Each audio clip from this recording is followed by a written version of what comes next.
Namaskar, welcome to Kalam IAS. This is Vasudev Singh Bhati, and today we bring to you important topics for UPSC Prelims 2024 as far as economy is concerned. We have identified several themes based on the PYQ analysis. That these are the 5 themes based on which UPSC Prelims paper is framed every year. So it is said, and we all know that in UPSC questions are not repeated, but themes are repeated. So these are the 5 themes, and based on these themes, these are the 17 topics. So these 17 topics are the one from which most of the time you will get UPSC questions in your prelims. So in this also there are several topics like inflation or FDI and FII or tool of money and capital market or RBI and monetary policy. These are the topics which are very important. Every year there is at least 1 or 2 questions from each of the topic. There is at least 1 question from inflation. For example, in past 10 years there have been 11 questions from inflation. Or RBI and monetary policy, there have been more than 15 questions in past 10 years. So you can expect at least 2 or 3 questions from these topics. And apart from that, you will also see that of all the 15 to 20 questions that come in prelims in economy, most of them, more than 90% of those will fall into either of these, at least one of these categories. Okay. So having this in our mind that, these are the themes based on which UPSC will ask questions based on the PYQ analysis, we also read current affairs accordingly. And we identify what is important in this year's current news, which UPSC can ask question. As we have also discussed before also, that the questions asked by UPSC are not factual in nature. Questions are conceptual in nature. 81% of the questions in economy in the prelims from 2013 to 2023, 81% of the questions have been conceptual in nature. Out of 140 questions asked in past 10 years, 110 questions were conceptual. Okay. So we know that we have to do the conceptual question, and we know that these are the themes from which the questions are asked. So we read current affairs accordingly, and today's session is about what are the important topics that you have to cover for the prelims 2024 to prepare economy and have those 15 to 20 questions, that is around 30 to 40 marks, in your hand. So these are the topics. This is not a class. This is not to give you a lecture or something. This is just a list of topics basically. And why do I think that these are important? So the first probable topic is related to RBI and monetary policy theme. So we have seen in the past 1 year there have been several news. RBI is always in the news. So there have been several steps taken by RBI, several policy measures taken by RBI which were in news. So one of them is increase in transaction limit for UPI. So there can be a factual question on UPI. We know that 20% questions are factual also. So you have to have certain factual understanding also.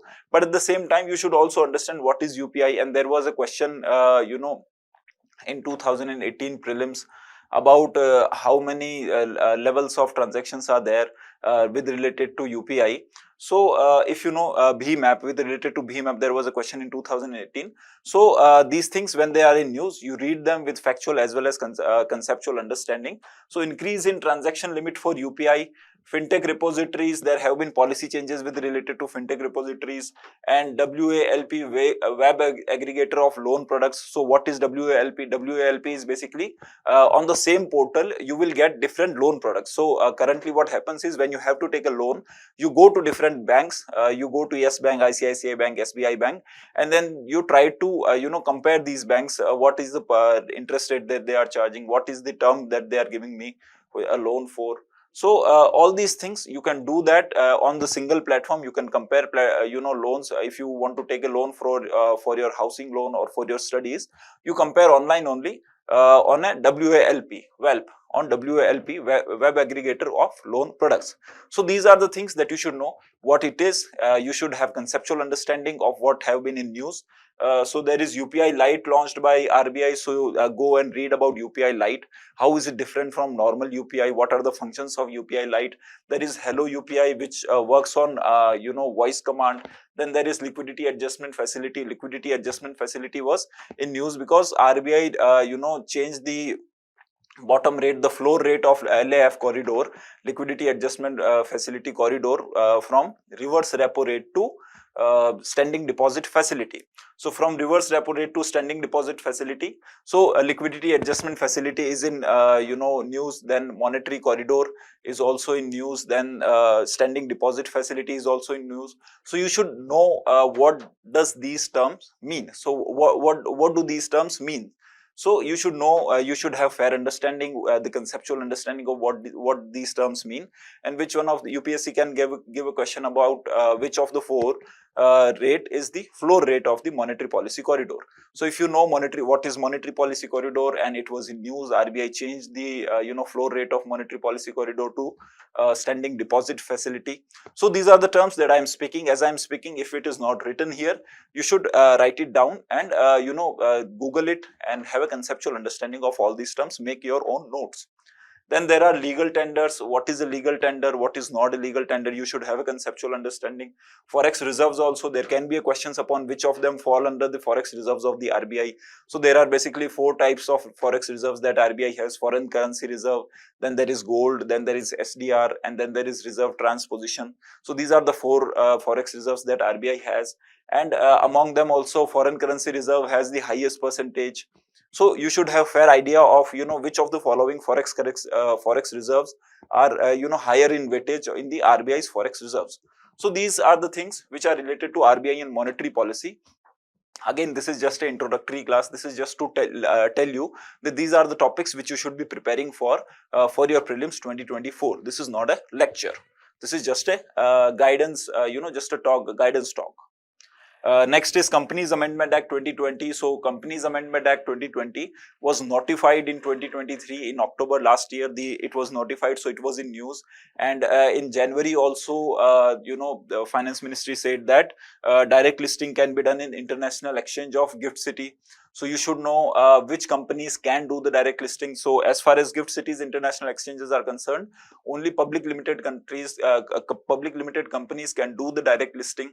So you should have fair understanding of what does direct listing mean, which companies are allowed to directly list in foreign exchanges, which type of foreign exchanges in which Indian companies can directly list their shares, or what was the method before today which were used by the Indian companies for listing their shares. So you should also know about masala bonds. You should also know. So masala bonds has also been in news. If masala bond was not in news, but once the direct listing is in news, whatever are the methods through which Indian companies can take money from the outside, from the international exchanges, you should have fair understanding of all those things.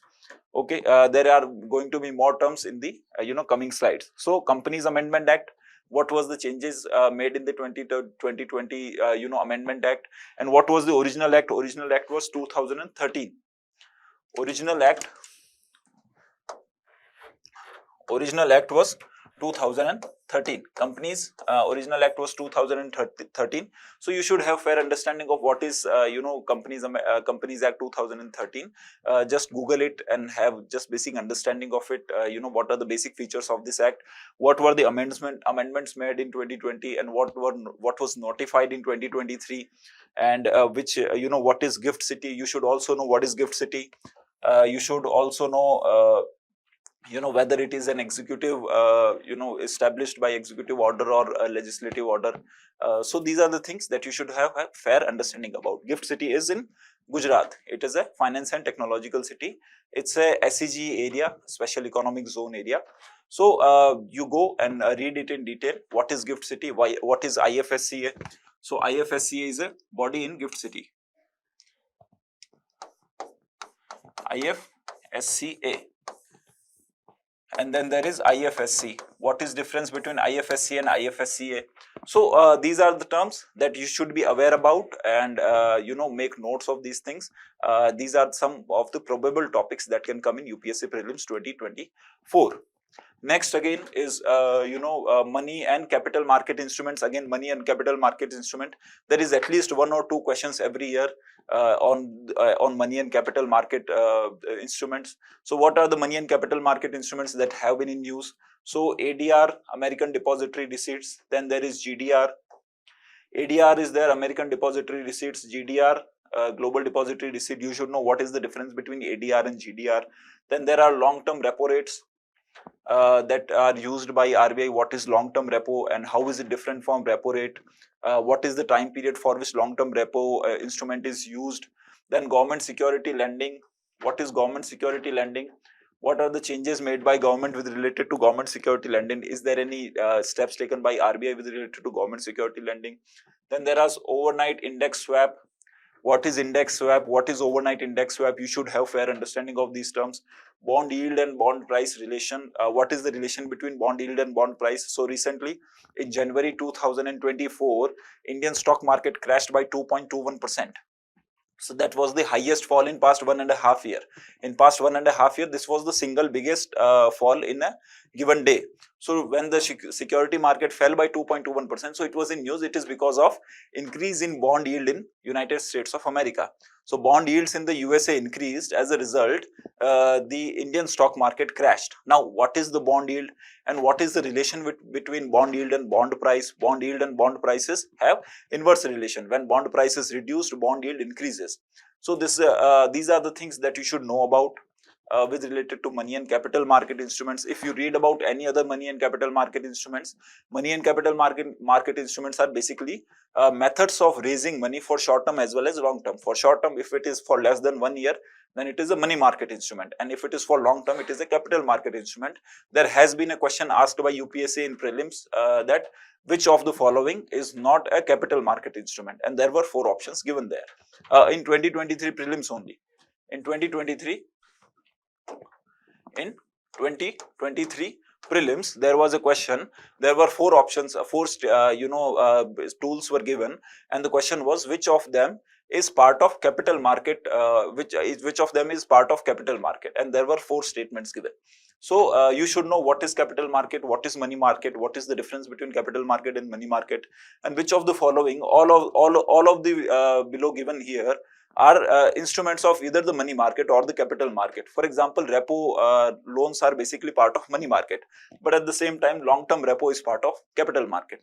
So you should understand what is money market, what is capital market, and which of the following tools will fall under money market or capital market.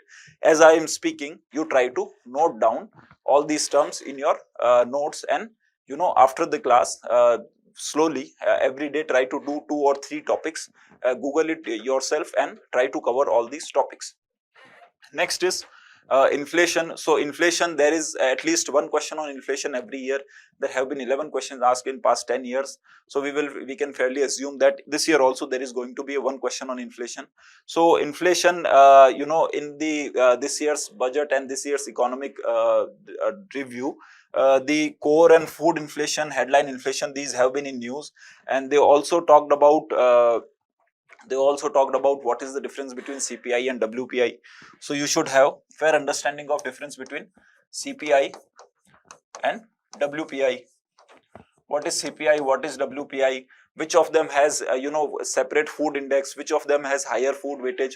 For example, CPI has higher food weightage around 45%, whereas WPI has food weightage of only 24%. Or there are other things also. For example, WPI has a separate food index. There is a separate food index in WPI, which is not there in CPI. So similarly, these are there are certain differences between CPI and WPI you should be aware about, and there are which of food, what is the weightage of food in WPI and CPI, you should be aware about that also. And what is core inflation, what is food inflation, what is headline inflation, you should have fair understanding of what is difference between core inflation and headline inflation. Core inflation is basically which exclude food and fuel prices. Core inflation is basically which exclude food and fuel prices. And on the these are the things you should be aware about. There are less than 90 days remaining for prelims now, and your preparation must now be in top gear. और आप लोगों ने test भी देना शुरू कर दिया होगा. But a lot of aspirants make mistake of not solving enough full length test. March, April तक वो sectional test ही देते रहते हैं. Now, don't get me wrong here. Sectional tests are good for consolidating any subject, but they also train your mind differently. It is a totally different thing to solve 100 questions from polity or 3 questions from polity, then 3 from history, then 5 from environment, then 2 from science, and then 3 again from polity. And it requires a lot of switching from one subject to another. To address this particular issue, Kalam IAS has come up with unique EKLAVYA ACE program, where you will get half FST every day. Every day you will be solving 50 questions from each subject. Now it has dual benefits. The first, it will help you revise effectively, and the other is you can train your mind to switch from polity to history to environment, as is the requirement of the real exam, and not just solve sectional test. Next topic is US Fed rate changes. So as I talked about that, Indian stock market crashed by 2.21% in January. In the last week of January, in a single day, it crashed by 2.21%. It was the biggest crash in last 18 months, and that was because of a single statement given by US Federal Reserve Director. So US Federal Reserve Director gave a single statement, and because of this, Indian stock market crashed. So what are the impacts of US Fed rate changes? What happens when United States Fed increases interest rate, or what happens when the United States decreases interest rate? So you should be aware about these terms, that what will happen to the Indian stock market, what will happen to the currency market, which currency will be overvalued, which currency will be undervalued, what will happen to the FDI, what will happen to the FPI, FII. So these are the things that you should be aware about. US rate changes, impact on FDI, FII, Sensex, impact on FDI, FII, Sensex, then exchange rate. What is the impact on exchange rate? What is the impact on forex reserves of the RBI when the US Fed increases interest rate? A lot of dollar flow from out from India. As a result, value of money reduces. So exchange rate is effect on exchange rate is value of money will reduce, exchange rate will reduce. But at the same time, for RBI will intervene, try to bring balance between rupee and dollar, and as a result, forex reserve will also reduce. So we have seen in 2022, the exchange rate of rupee and dollar fell, and as a result, dollar became more expensive. From it reached around 90 rupees, and as a result, the RBI intervened, and they spent their forex reserves, their dollars. They flooded their dollars in the market, and as a result, the forex reserves of the RBI also reduced from around $630 billion to 570 or 80. So 50 to 60 billion dollars were spent by RBI in just a span of 5 to 6 months. And in 2023 UPSC, Prelims, UPSC asked about what is sterilization. So sterilization is the next step. Once the exchange rate, once the dollar outflows, then there is reduction in forex reserves due to RBI's intervention in the market, and as a result, the dollars will overflow in the market. Then the RBI intervene by indulging in the operations of sterilization. So UPSC asks questions in such manner that whatever has been in the news, UPSC will ask a conceptual question around it. So you should be aware about what is forex reserve, what are forex reserves, how are they affected by change in US Fed rates, what is the effect on repo rate of the US Fed rate changes, what India does to ensure that the dollar or money does not flow out of India. So if US increases Fed rates, India also increases its bank rate and repo rate, etc. So you should be aware about all these terms. Now, important indexes. There are several important indexes that you should be aware about. First is multidimensional poverty index. Multidimensional poverty index is very important this year because this is the first time that this government in the past 10 years has talked about multidimensional poverty index in its economic review and in its budget. So this is the first time, the 2024 economic review, this is the first time that the government has officially used multidimensional poverty index to show its growth, and it has not been used in past 10 years. So multidimensional poverty index is in use this year, and it is very important.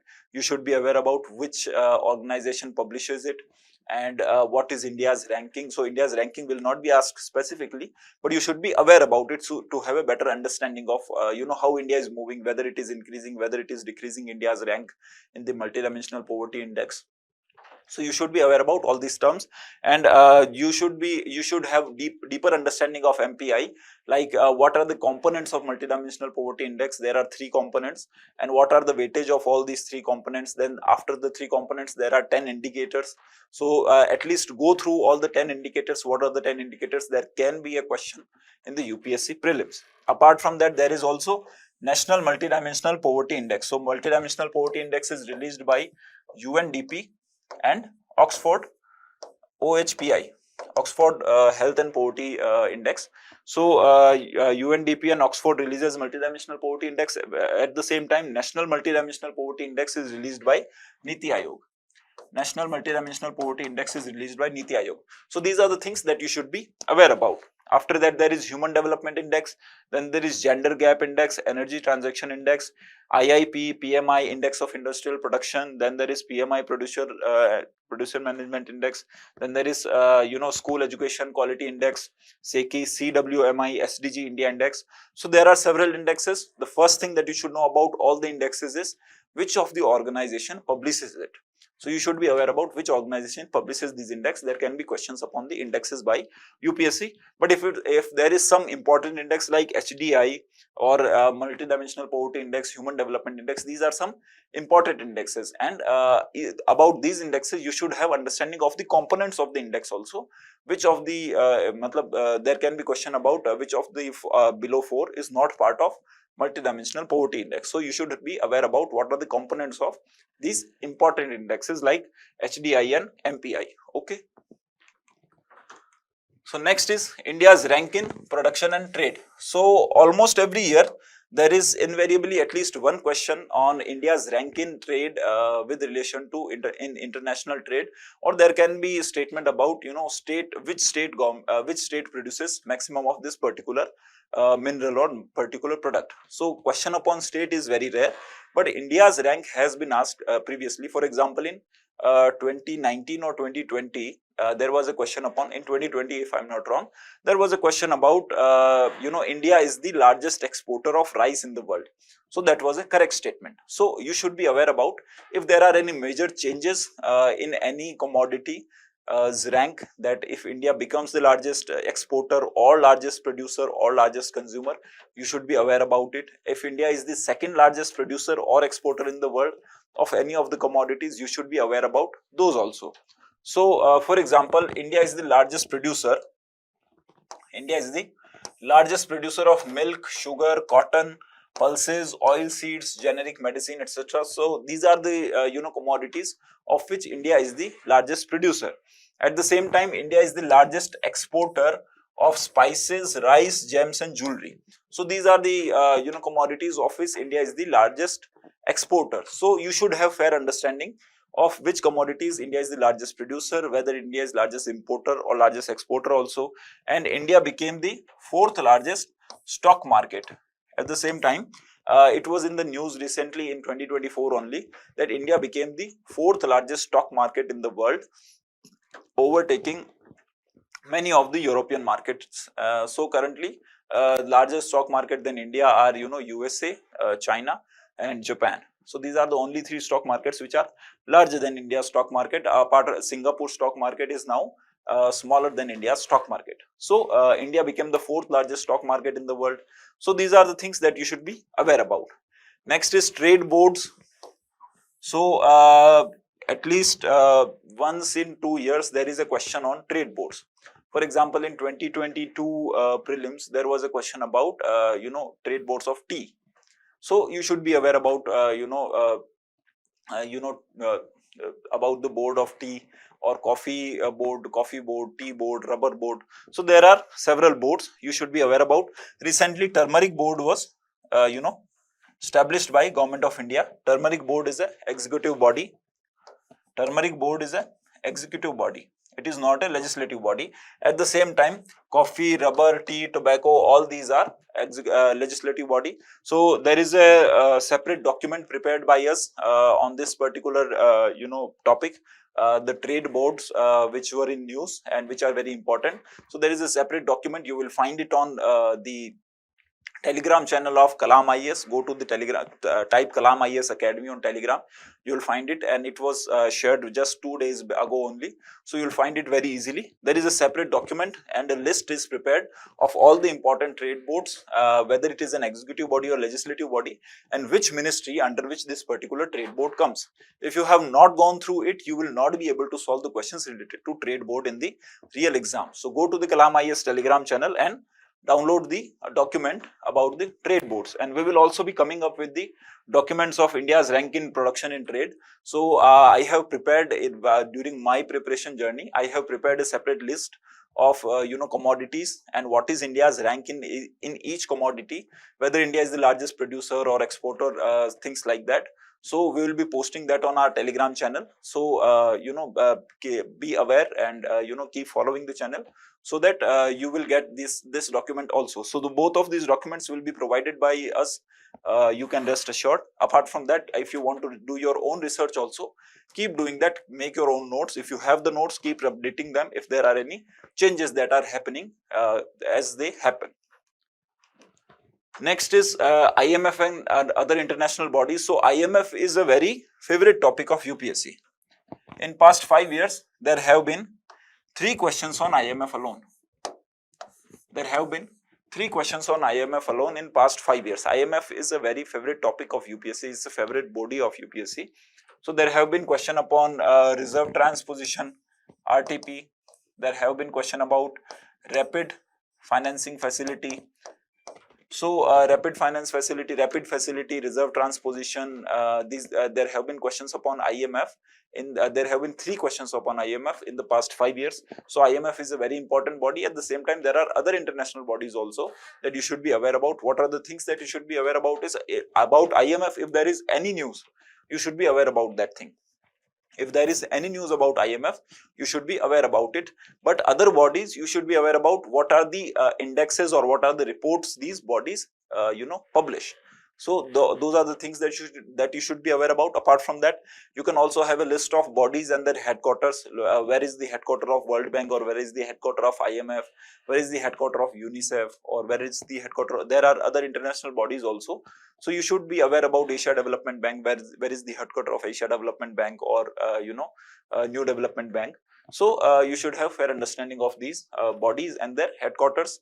And if there are any reports and indices published by these bodies, important reports and published indices, then you should be aware about those also. So there have been change in IMF quota. So you should be aware about this news. Go, if you have not read about it, search it on Google and read about it in detail and make the notes of it, because IMF is a very important topic for UPSC Prelims. Now there have been changed in IMF quota. What is IMF quota? What are the effects of change in IMF quota? What are the changes that have been made in IMF quota? You should be aware about all these things. Next is SDR.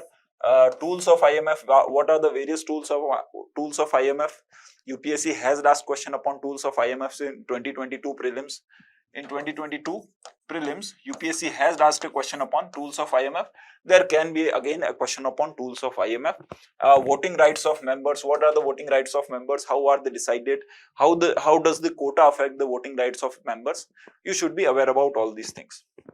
Next is reports like Trade and Development Report, World Economic Outlook, etc. So if there are any reports, then you should be aware about those reports also, which body publishes it, and where are the headquarters of these bodies, and if India is the member or not a member of particular body. If India has become president of any of the bodies in the past 1 year, you should be aware about that body also. You should have deeper understanding of that body. Separate document will be provided on Kalam IAS Telegram channel. So we will provide you a separate document upon the bodies and their reports and the headquarters on these things, and we will also provide you a separate document on IMF. So IMF is an important topic. We will provide you that also. So go to the Telegram channel and follow it closely. We will soon come up with the document related to IMF and other international bodies. Next is old pension scheme versus new pension scheme. Old pension scheme and new pension scheme has been a political debate. So from UPSC prelims point of view, you should have understanding of technical difference between old pension scheme and new pension scheme. And So these are the things that you should be aware about. Next is Nobel Prize in Economics was provided, whom it was provided and why it was provided, what were the reason for which it was provided. There is a term in this year's current affairs regarding to Nobel Prize in Economics, that U hypothesis. Now U hypothesis was there in the 2019 economic survey also. So what is U hypothesis? How does it affect the female labor force participation? So as per the U hypothesis, the female labor force participation is in U shape as the economy grows. As the economy grows, it is in U shape. So here the economy is agriculture in nature. Here it is manufacturing. Then there is service economy. So when it is agricultural economy, the female labor force participation rate is higher. Female labor force participation rate. So when the economy is agriculture, female labor force participation is high. Then when the economy turns from agriculture to manufacturing, female labor force participation reduces. Women do not indulge into manufacturing activities. But when then again it rises to service sector, women's participation in labor force again increases. So what is U hypothesis? How does it affect? What is it related to? Who gave this concept? So you should be aware about these things. Next important topic is there are 3 important documents published by Government of India in past few months, and all these 3 documents are very important. So how do you read these government documents? Is you do not ratify whatever is given in the document. What you do is you understand the terms that are given in the document. You should have fair understanding of if there are any important terms in the documents. So for example, in budget there are terms like fiscal deficit, revenue deficit. So even if there is if any serious candidate would know difference between fiscal deficit and revenue deficit, but there are new terms which I have also saw those first time only. If you go through the budget, you will find effective capital expenditure. If I ask you a conceptual question related to effective capital expenditure, most of the candidates will not be able to solve the questions related to that, because we have never gone through the original document. We never, as an aspirant, we never go through the original document. What we do is we read the compilation, we'll watch a video, but we will never go through the original document. Now go to the budget website, Indian government budget website, and download the budget at a glance at least. And there is a report upon the expenditure of the government. So in that report, find out the balance sheet. In the balance sheet given of the budget of 2023-24, the interim budget, there is a term effective capital expenditure. So look at that term. What is the equation of effective capital expenditure? Effective capital expenditure is basically capital expenditure by Government of India. Capital expenditure by Government of India plus loans, grants given to states for the purpose of capital creation. So that means effective capital expenditure. There is effective revenue deficit, ERD. You should be aware about what is the difference between effective revenue deficit and revenue deficit. Effective revenue deficit is basically revenue deficit minus grants given to state for capital creation. At the same time, effective capital expenditure is capital expenditure by center plus grants given by center to the states for capital expenditure. So you should be aware about these terms. There can be a conceptual question based on these terms. Next is Indian economy a review. So this year's economic survey was not released. It will be released after prelims only. So economic survey was not released, but Indian economy a review, a new document was released which showed how the Indian economy has performed in the past 1 year, past 10 years. So there are certain important terms in that also: onshoring, offshoring, friendshoring. There are several terms which are used in this document also. Hyper globalization. What is hyper globalization? Barbell strategy. What is barbell strategy? If you do not know what is barbell strategy, go and Google it. What is barbell strategy? There is food and non-food credit. So I don't think any aspirant must be aware about what is food and non-food credit. It is not what you think it is. Agriculture credit is actually part of non-food credit. A lot of aspirants will think credit given to food industry or something like that. No, that is not food credit. Food and non-food credit are totally different things. For example, a farmer takes a loan, that is part of non-food credit. That is not a food credit. So go and Google it. What is food and non-food credit?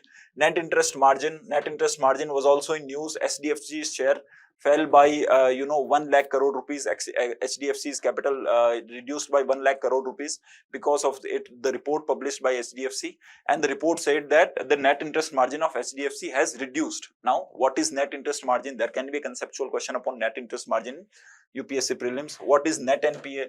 Do you know the difference between net NPA and gross NPA? So have conceptual understanding of these terms. Next is periodic labor force survey. So periodic labor force survey was also released this year. It is released every year. The question has not been asked, so it is an important topic. There can be a question on periodic labor force survey. You should have fair understanding of what is unemployment rate, what is labor force participation rate, what is worker population ratio, what is the equation of all these terms, what is the denominator, what is the numerator in all these terms, and what are the trends in labor force participation rate. Is it increasing consistently or is it decreasing consistently? If UPSC gives a statement that unemployment rate has been reducing consistently from past 5 years, whether it is a correct statement or wrong statement. So you should have fair understanding of all these terms and trends, especially related to periodic labor force survey, if they are increasing consistently or decreasing consistently. Next is infrastructure development models. So infrastructure development models are important from mains perspective, but in prelims also there can be a conceptual question on what is the difference between BOT toll and BOT annuity, what is EPC, engineering procurement and constructions, what is HAM, hybrid annuity model. So what is hybrid annuity model, what is BOT toll and BOT annuity. So you should have fair understanding of all these terms also. At the same time, MS Swaminathan, Mr. MS Swaminathan, Dr. MS Swaminathan passed away recently. So, and he was also awarded Bharat Ratna. So, you should have understanding, you should know what are the different awards that were awarded to MS Swaminathan, what was the contribution of MS Swaminathan. So, there are a lot of new HYB seeds introduced by MS Swaminathan, like Pusa Bharti and something like that. So there are several rice and wheat varieties which were given by MS Swaminathan. So you should have fair understanding of those things. And he was also awarded World Food Prize. That was the first World Food Prize, and it was awarded to MS Swaminathan in 1990s, somewhere around 1990s. So go and read about MS Swaminathan, read an article, read from the Current Affairs magazine, and cover almost everything that you can find upon MS Swaminathan. Next is MSP. MSP is again in news because of farmers' protest. So from prelims perspective, you should know which are the crops which come under MSP and which are the crops which are procured by the FCI. You should have fair understanding. And what are the trends in prices of MSP? Are they increasing or not increasing? Which crops have the highest increase? Which crop gives the highest return on investment? For example, Bajra gives 180% ROI. For example, Bajra give 180% ROI.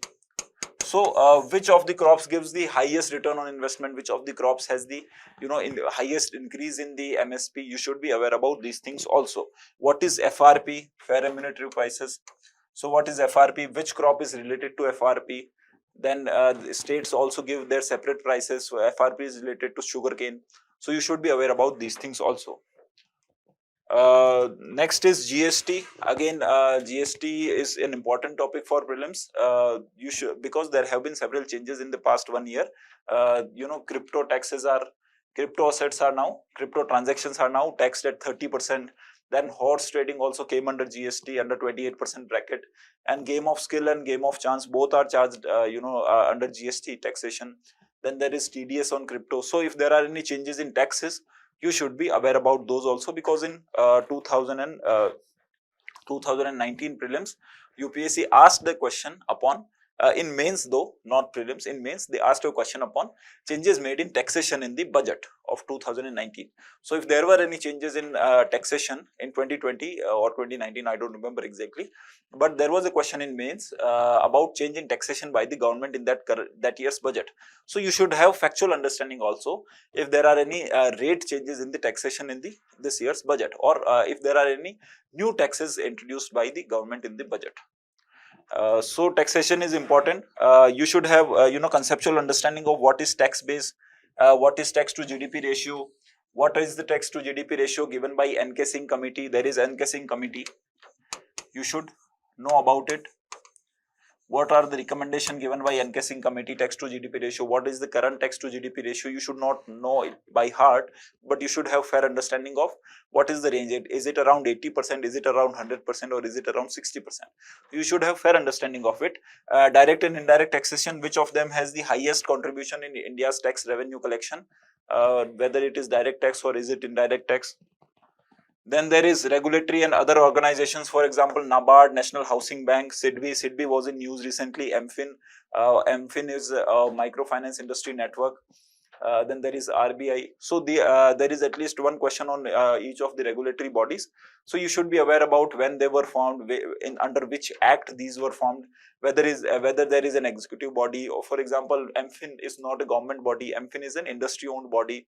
So the microfinance institutions of India came together and they formed their own regulatory body, that is MFIN. So you should be aware about these regulatory bodies also. Then infrastructure related topics which were in news, or which are important from static point of view also. Major ports.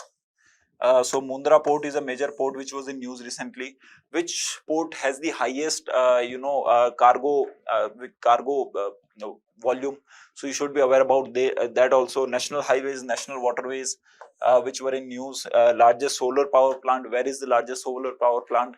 Whether it is in Rajasthan or is it in Gujarat? In Rajasthan, which place? So you should be aware about these things. Largest wind power plant, hybrid plant. So you should have fair understanding if there is any. India is the major producer of solar electricity, and it has been a focus of this government. So you should know which state produces the largest highest solar electricity in India, or if there is any largest solar power plant in India, which is the largest solar power plant. If there is any inauguration made by Prime Minister, you should be aware about that also. Next is recent mineral discovery. Mineral discovery. So mineral discovery, we know about lithium. That lithium was in news from past 1.5 years.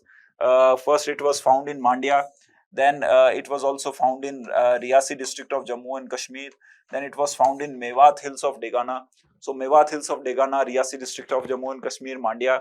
So where are these located? So you should know about if there are any minerals that have been in news.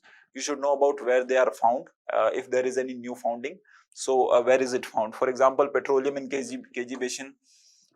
Petroleum in KG Basin was started by IOCL. So you should be aware about that also. So these are important topics from the prelims UPSC 2024 perspective. So this was just a guidance lecture. There are still about more than 80 days left for prelims. So there is enough time for you. You can at least devote 3 or 4 days to all these topics, and most probably you will find some questions or some concepts related to these topics in the final exam. Because look at the PYQs, don't look at the test series given by the institutions. Look at the PYQs and see how the questions are framed from the UPSC prelims. Most of them are conceptual in nature. When you look at the PYQs, you see that okay, there are very easy questions in the PYQs, and when you go to solve the questions in the test series, the questions you find there are more difficult in nature. UPSC does not ask difficult questions in economy. In economy, difficult questions are there. In prelims, of course there are, but those are in environment or science and tech or history. There are more difficult questions there. But in economy, the questions are not difficult. Economy is the easiest part of prelims. So how you should study economy is try to clarify all the concepts related to economy. Whatever is the basic book, whatever the institute notes, or whatever is the current affairs that you are following, keep following them. But focus upon understanding the concepts and not on the ratifying the facts. So these are the important topics. If you have missed any of those in your current affairs magazine or in your classes, just note them down and Google them. And make your own notes and just revise them 2-3 times before giving the prelims exam. So that was all from my side today. Thank you very much. We'll meet again. Thank you.